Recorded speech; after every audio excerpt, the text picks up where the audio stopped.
Sean todos bienvenidos a este repaso de lección de escuela sabática. La lección que estudiamos durante esta semana lleva por título Satanás y sus aliados. Hace 22 años atrás, la maestra encargada de mi grado del colegio adventista donde estudiaba me regaló un pequeño folleto titulado ¿Qué hay detrás del nuevo orden mundial? Dicho material contiene una selección de pasajes del libro El conflicto de los siglos. Mientras leía ese folleto, me llamó mucho la atención cómo las profecías de Daniel y Apocalipsis se estaban cumpliendo al pie de la letra. Particularmente hubieron dos profecías que me dejaron asombrado: el surgimiento de las dos bestias de Apocalipsis 13.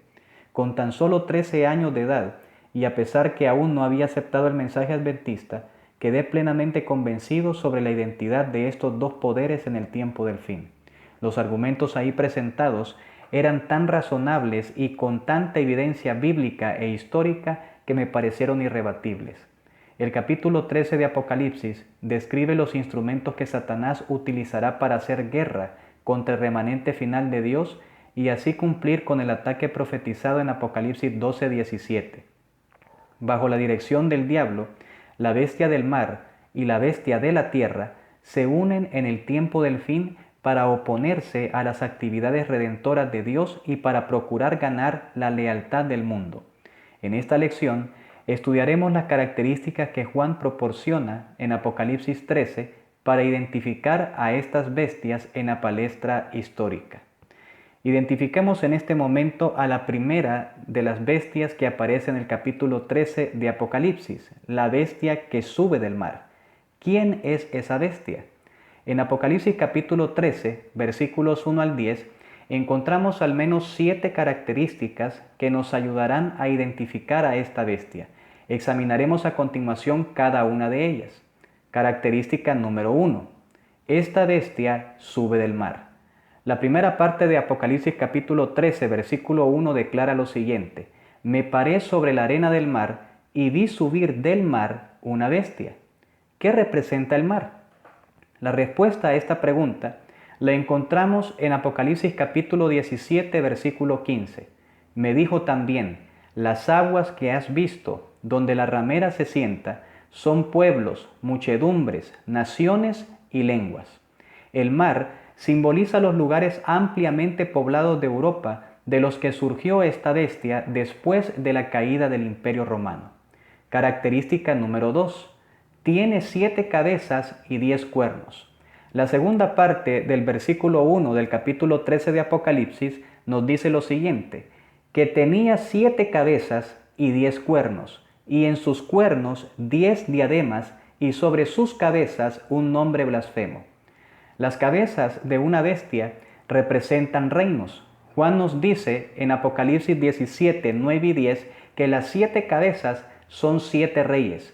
Al comparar los versículos 17 y 23 de Daniel capítulo 7, notaremos que los términos reyes y reinos son intercambiables y sinónimos en el lenguaje profético. ¿Cuáles son estos reinos? Las 7 cabezas representan a todos los poderes políticos que Satanás ha utilizado para perseguir al pueblo de Dios a lo largo de la historia y que están descritos en las profecías de Daniel y Apocalipsis. Estos poderes son Babilonia, Medo-Persia, Grecia, Roma imperial, Roma papal en su primera fase, es decir, del año 538 a 1798, Roma papal con la herida de muerte y Roma papal en su segunda fase, cuando recupere nuevamente su hegemonía y la herida mortal sea sanada por completo. De hecho, el profeta hace referencia a estos poderes cuando dice que la bestia era semejante a un leopardo, y sus pies como de oso, y su boca como boca de león. Y el dragón le dio su poder, su trono y grande autoridad. Apocalipsis capítulo 13, versículo 2. Las 7 cabezas no solamente caracterizan a la bestia del mar, sino también al dragón de Apocalipsis 12 y a la bestia escarlata de Apocalipsis 17. Según Daniel capítulo 7, versículo 24, los 10 cuernos simbolizan las 10 tribus bárbaras que surgieron después de la caída de Roma en el año 476 después de Cristo. El hecho de que los cuernos tienen coronas indica que la obra de la bestia del mar ocurre después de la dominación de las tribus bárbaras sobre el Imperio Romano. Característica número 3. El dragón le dio su autoridad. La segunda parte del capítulo 13, versículo 2 de Apocalipsis nos dice lo siguiente: y el dragón le dio su poder y su trono y grande autoridad. Tal y como estudiamos la semana anterior, el dragón representa a la serpiente antigua que se llama Diablo y Satanás. Apocalipsis capítulo 12, versículo 9. Pero también, según el Conflicto de los Siglos, página 434, el dragón es un símbolo de la Roma pagana. La bestia que sube del mar recibió su autoridad de dos fuentes: Satanás y Roma imperial. Es un hecho histórico que el papado es el único poder que se levantó y usurpó el poder de Roma poco después de la caída del Imperio Romano. Es por esa razón que la Iglesia papal recibe su nombre de Iglesia Católica Romana. Una vez que el papado destruyó a las tres tribus arrianas, los cérulos, los vándalos y los ostrogodos, recibió poder para gobernar el mundo entero. Con la conquista de los ostrogodos en el año 538 después de Cristo, Roma papal comenzó su periodo de hegemonía, tal y como fue profetizado por Daniel. Mientras yo contemplaba, escribió el profeta, los cuernos, he aquí que otro cuerno pequeño salía entre ellos, y delante de él fueron arrancados 3 cuernos de los primeros, y he aquí que este cuerno tenía ojos como de hombre y una boca que hablaba grandes cosas. Daniel capítulo 7, versículo 8. Cuarta característica, habla blasfemias. La primera parte del versículo 5 del capítulo 13 de Apocalipsis declara lo siguiente: también se le dio boca que hablaba grandes cosas y blasfemias. Juan afirma que la bestia tiene un nombre blasfemo, Apocalipsis capítulo 13, versículo 1, y habla grandes cosas y blasfemias, Apocalipsis capítulo 13, versículo 5. La pregunta es, ¿qué es blasfemia? A continuación notaremos las únicas 2 definiciones que la Biblia proporciona con respecto a este término. En Juan capítulo 10, versículo 33, se nos dice que blasfemia es hacerse pasar por Dios. Notemos el pasaje en cuestión. Le respondieron los judíos diciendo: por buena obra no te apedreamos, sino por la blasfemia, porque tú siendo hombre te haces Dios.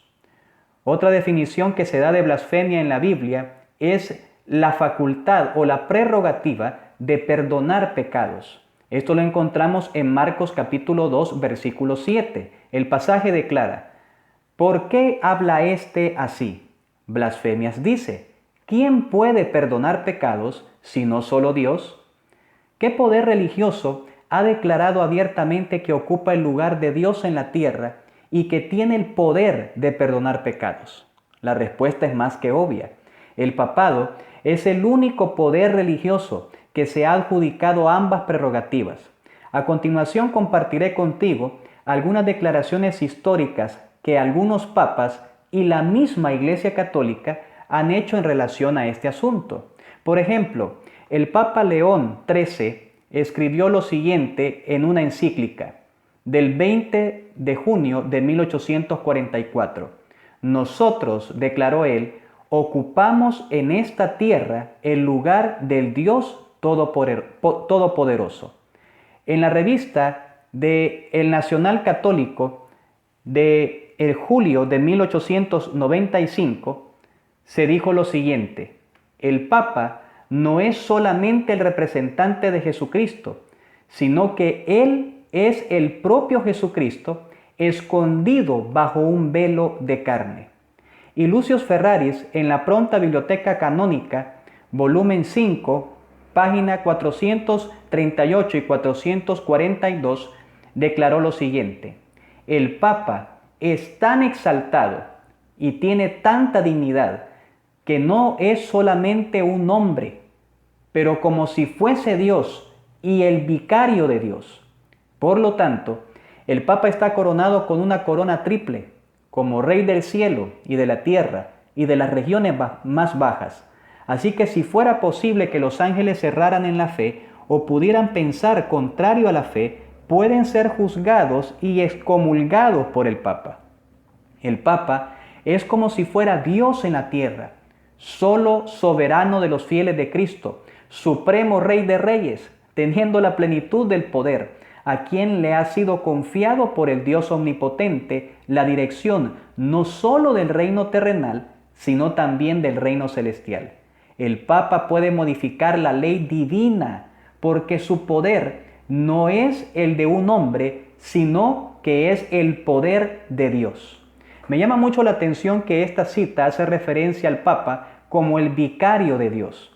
Un vicario es una persona que ejerce las funciones de otra, en todo o en parte por la delegación y nunca con carácter propio, y la sustituye por tiempo indefinido o determinado.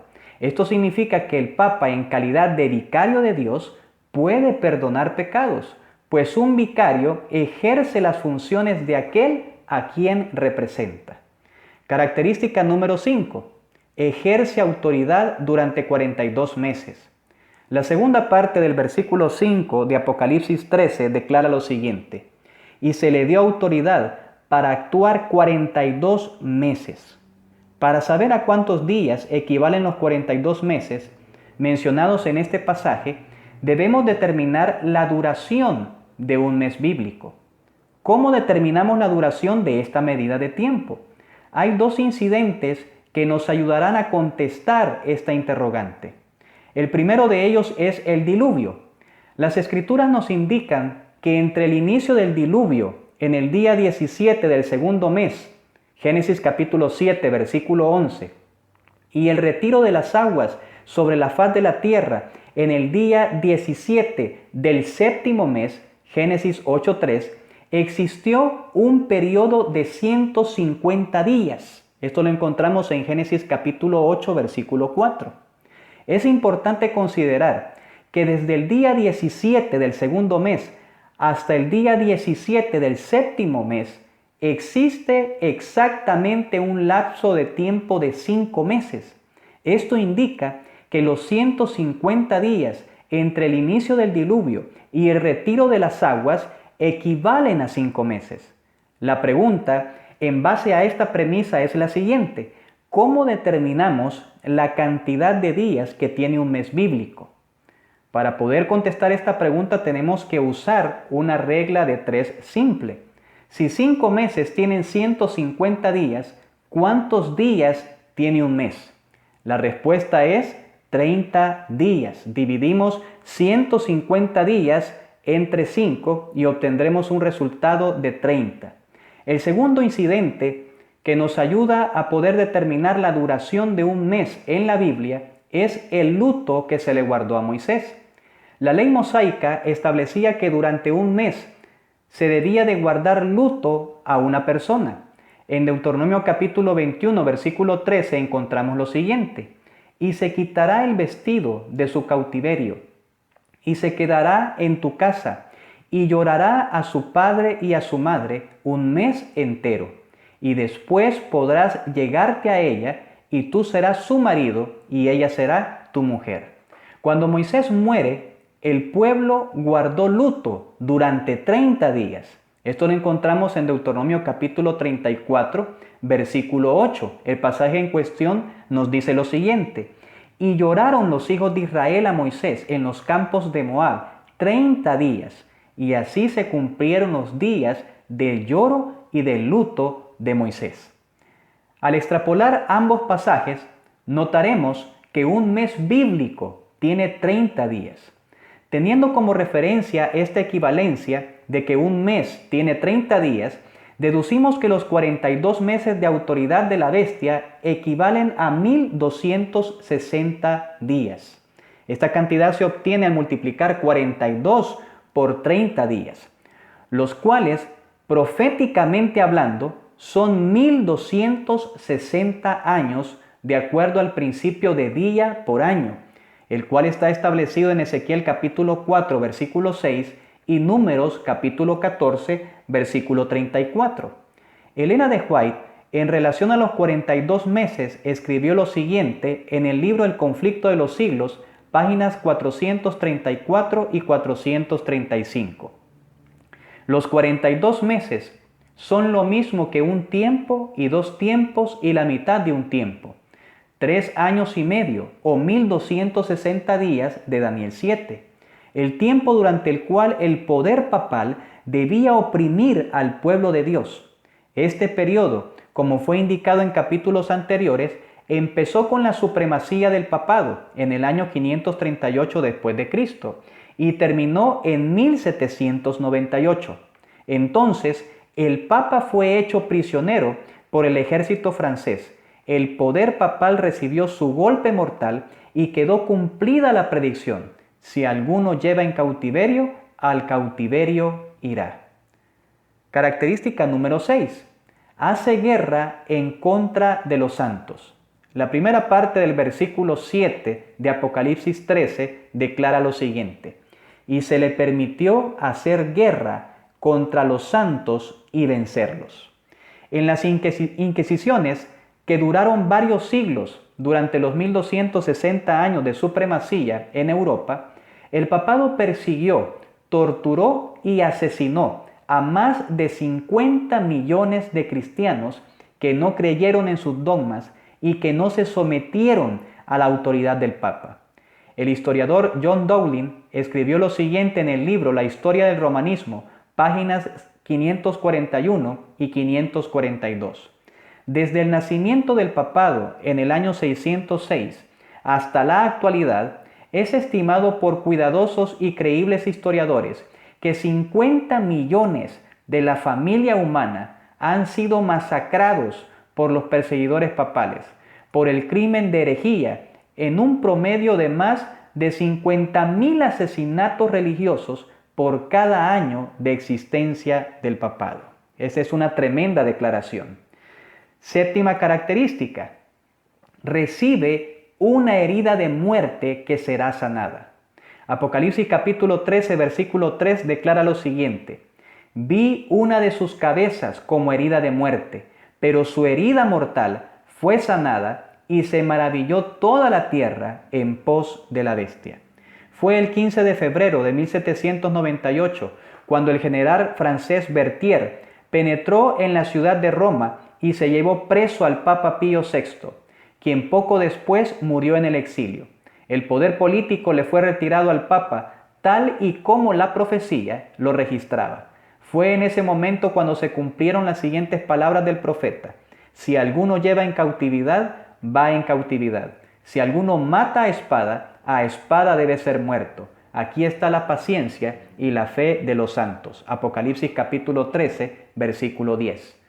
La espada en la Biblia no solamente simboliza la palabra de Dios, sino que también simboliza a la autoridad que tiene el Estado. Esto lo encontramos en Romanos capítulo 13, versículos 1 al 4. La herida mortal de la bestia está relacionada con la disolución de la alianza entre Iglesia y Estado. Fue en 1798 cuando el poder civil, que el papado había usado por siglos para imponer sus dogmas, le infligió una herida de muerte, pagándole así con la misma moneda. Esto significa que cuando la herida sea sanada, Roma tendrá nuevamente a su disposición los poderes estatales del mundo. La profecía muestra que la bestia que sube de la tierra será la encargada de ayudar a sanar la herida mortal del papado. Apocalipsis capítulo 13, versículo 14. El segundo actor que encontramos en Apocalipsis capítulo 13 es una bestia que sube de la tierra. ¿Quién es la bestia que sube de la tierra? En Apocalipsis capítulo 13, versículos 11 al 18, encontramos al menos 6 características que nos ayudarán a identificar a esta bestia. A continuación vamos a examinar cada una de ellas. Primera característica: se levantará después de la herida de muerte. Apocalipsis capítulo 13, versículo 10 y 11 declara lo siguiente: si alguno lleva en cautividad, va en cautividad. Si alguno mata a espada debe ser muerto. Aquí está la paciencia y la fe de los santos. Después vi otra bestia que subía de la tierra y tenía 2 cuernos semejantes a los de un cordero, pero hablaba como dragón. Juan contempla el surgimiento de esta bestia después de la herida de muerte del poder papal. Los Estados Unidos de Norteamérica se constituyó como nación alrededor de 1798. Elena de White comenta lo siguiente en relación a esta característica en El conflicto de los siglos, página 435. ¿Cuál era en 1798? La nación del Nuevo Mundo, cuyo poder estuviera entonces desarrollándose, de modo que anunciara como nación fuerte y grande, capaz de llamar la atención del mundo. La aplicación del símbolo no admite duda alguna. Una nación, y solo una, responde a los datos y rasgos característicos de esta profecía. No hay duda de que se trata aquí de los Estados Unidos de Norteamérica. Característica número 2. Surge de la tierra. La primera parte del versículo 11 de Apocalipsis 13 declara lo siguiente: después vi otra bestia que subía de la tierra. En contraste con el mar, la tierra debe representar un lugar poco habitado. El verbo subir en el original griego es anabainon. La Biblia usa este verbo para describir el crecimiento de una planta. El surgimiento de esta bestia nos hace recordar el sexto día de la creación, cuando Dios ordenó a la tierra producir seres vivientes. Esta analogía muestra claramente que Dios está detrás del origen de esta bestia. El historiador Jorge Alfredo Townsend escribió lo siguiente en el libro El Nuevo Mundo comparado con el mundo antiguo, página 635. La historia de los Estados Unidos quedó separado por una providencia benéfica de esta salvaje y cruel historia del resto del continente, y como una semilla silenciosa crecimos hasta llegar a ser un imperio. A diferencia de las demás bestias, este poder no tuvo que contender con ninguna potencia para establecerse como nación. Característica número 3. Tiene 2 cuernos semejantes a los de un cordero. La segunda parte del versículo 11 de Apocalipsis 13 nos dice precisamente eso: y tenía 2 cuernos semejantes a los de un cordero. En el Apocalipsis, el cordero es un símbolo de Cristo. Por lo tanto, este poder del tiempo del fin debe estar fundamentado sobre principios cristianos. Los cuernos representan reinos. Esto lo podemos notar en Daniel capítulo 8, versículo 3 y versículo 20. Esto significa que 2 reinos o poderes existirán lado a lado en esta nación. Los cuernos son como de cordero porque representan 2 reinos que reconoció Jesús. ¿Cuáles fueron esos 2 reinos? Mateo capítulo 22, versículo 20 y 21 nos dice: entonces les dijo, ¿de quién es esta imagen? Y ellos le dijeron, de César. Y les dijo, dad pues a César lo que es de César y a Dios lo que es de Dios. Los poderes que Jesús reconoció son el Estado y la Iglesia, el poder civil y el poder religioso. Nótese la siguiente cita del Espíritu de Profecía sobre la identidad de los cuernos de esta bestia. Dicha cita la encontramos en El conflicto de los siglos, página 436. Los cuernos semejantes a los de un cordero representan juventud, inocencia y mansedumbre, rasgos del carácter de los Estados Unidos cuando el profeta vio que esa nación subía en 1798. El republicanismo, que es el gobierno representativo civil de los Estados Unidos, y el protestantismo, que es el gobierno representativo religioso de los Estados Unidos, vinieron a ser los principios fundamentales de la nación. Estos principios son el secreto de su poder y de su prosperidad. Característica número 4. La segunda parte del versículo 11 de Apocalipsis 13 nos dice, pero hablaba como dragón.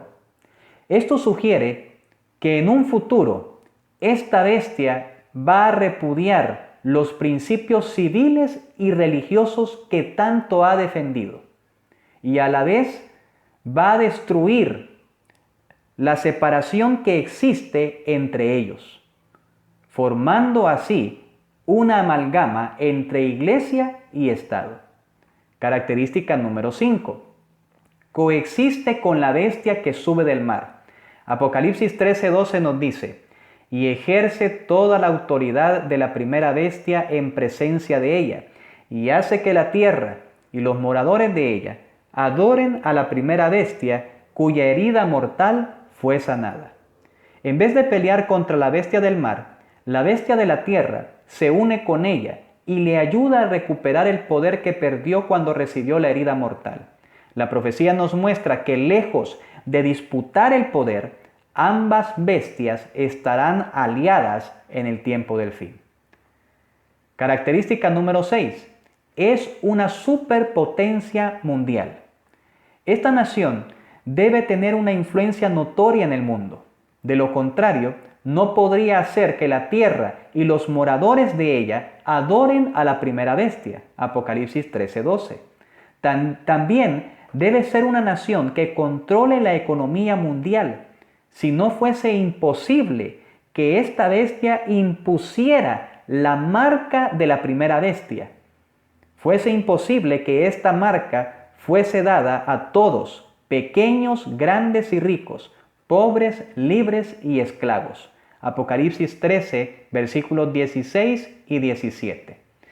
Aparte de estos dos actores que encontramos en Apocalipsis 13, el capítulo nos habla de 3 elementos que están relacionados con la bestia del mar. Estos 3 elementos jugarán un papel importante en la gran crisis final. ¿Cuáles son estos elementos? Número 1, la imagen de la bestia. Número 2, la marca de la bestia. Número 3, el número de la bestia. La pregunta es, ¿qué simboliza cada uno de ellos? En Apocalipsis capítulo 13, versículo 15, se nos dice lo siguiente: y se le permitió infundir aliento a la imagen de la bestia, para que la imagen hablase e hiciese matar a todo aquel que no la adorase. ¿A quién representa la imagen de la bestia? Una imagen es un reflejo o una semejanza de algo. Si la bestia es un poder religioso que usa el poder civil para imponer sus dogmas y a la vez se distingue doctrinalmente por la adoración en domingo y la creencia de la inmortalidad del alma, entonces la imagen de la bestia debe ser una entidad que tiene las mismas características. Entonces, volvemos nuevamente a preguntar, ¿a quién representa esta imagen? El protestantismo norteamericano, al igual que Roma, proclama la santidad del domingo y cree en la inmortalidad del alma. También el protestantismo ha apelado a la influencia del poder civil para arreglar los problemas morales que ellos mismos han ocasionado al predicar un evangelio donde se ha entronizado una gracia barata, un evangelio donde las verdades bíblicas han sido desplazadas por la teología de la prosperidad, por los milagros, por la consejería psicológica y el activismo político. Elena de White escribió lo siguiente con respecto a la imagen de la bestia en el libro El conflicto de los siglos, página 439. Cuando la iglesia primitiva se corrompió al apartarse de la sencillez del evangelio y al aceptar costumbres y ritos paganos, perdió el espíritu y el poder de Dios, y para dominar las conciencias buscó el apoyo del poder civil. El resultado fue el papado, es decir, una iglesia que dominaba el poder del Estado y se servía de él para promover sus propios fines y especialmente para extirpar la herejía. Para que los Estados Unidos forme una imagen de la bestia, el poder religioso debe dominar de tal manera al gobierno civil que la autoridad del Estado sea empleada también por la iglesia para cumplir sus fines. Cuando las iglesias principales de los Estados Unidos, uniéndose en puntos comunes de doctrina, influyan sobre el Estado para que se impongan los decretos y las instituciones de ellas, entonces la América protestante habrá formado una imagen de la jerarquía romana y la inflicción de penas civiles contra los disidentes vendrá por sí sola. Ya notamos cuál es el primer elemento que está relacionado con la bestia que sube del mar. que se encuentra mencionado en Apocalipsis capítulo 13, que es la imagen de la bestia. Ahora vamos a estudiar un poco en relación al segundo elemento que está vinculado con la bestia que sube del mar. Apocalipsis capítulo 13, versículos 16 y 17 comenta lo siguiente con respecto a este segundo elemento, que es la marca de la bestia. Y hacía que a todos, pequeños y grandes, ricos y pobres, libres y esclavos, se les pusiese una marca en la mano derecha o en la frente, y que ninguno pudiese comprar ni vender, sino el que tuviese la marca o el nombre de la bestia o el número de su nombre. La marca de la bestia es la antítesis del sello de Dios. Tal y como estudiamos en lecciones anteriores, el sábado es el sello escatológico que recibirán los 144,000. Por lo tanto, la marca de la bestia implica la sustitución del mandamiento del sábado, el día que Dios santificó, por el domingo, el día que Roma santificó. El espíritu de profecía nos dice lo siguiente en relación a la identidad de la marca de la bestia. Joyas de los Testimonios, tomo 3, página 232. La señal o sello de Dios se revela en la observancia del séptimo día, monumento recordativo de la creación por el Señor. La marca de la bestia es lo opuesto a esto, la observancia del primer día de la semana. No obstante, la observancia del domingo no significa en sí misma el tener la marca de la bestia. La observancia del domingo solo llegará a ser la marca de la bestia cuando la gente tenga una clara comprensión de los asuntos involucrados en elegir un día de adoración y se promulgue el decreto que obliga a los hombres a santificar este falso día de reposo. El tercer elemento que está relacionado con la bestia lo encontramos descrito en Apocalipsis 13, versículos 17 y 18. Y que ninguno pudiese comprar ni vender, sino el que tuviese la marca o el nombre de la bestia o el número de su nombre. Aquí hay sabiduría. El que tiene entendimiento cuente el número de la bestia, pues es número de hombre, y su número es 666. Este pasaje nos muestra que el número de la bestia se encuentra en un nombre o título que la bestia tiene y que el conteo de ese nombre o título da por resultado 666. El título papal Vicarius Filii Dei cumple a cabalidad con estas características. La sumatoria de las letras de este título latín, que es el idioma oficial del papado, es 666. Con respecto a la validez de este título, el Comentario Bíblico Adventista declara lo siguiente en el tomo 7, página 837. En cuanto al título Vicarius Filii Dei, la revista católica Our Sunday Visitor del 18 de abril de 1915 informó en respuesta a la pregunta ¿cuáles son las letras que se supone que están en la corona del Papa y que significan, si es que tienen un significado? Respuesta: las letras grabadas en la mitra del Papa son estas: Vicarius Filii Dei, que en latín significan vicario del Hijo de Dios. Los católicos sostienen que la Iglesia, que es una sociedad visible, debe de tener una cabeza visible. Esto lo encontramos en la página 3 de dicho periódico. La edición de este periódico o revista del 15 de noviembre de 1914 admitía que los números latinos sumados daban un total de 666, pero añadía que muchos otros nombres también dan ese total.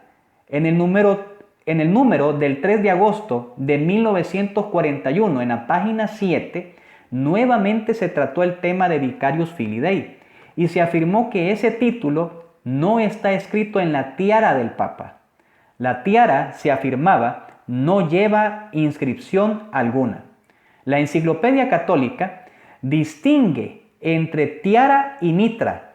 Describe la tiara como un ornamento que no es litúrgico y la mitra como uno que se usa para ceremonias litúrgicas. Si la inscripción Vicarius Filii Dei aparece en la tiara o en la mitra no tiene verdadera importancia.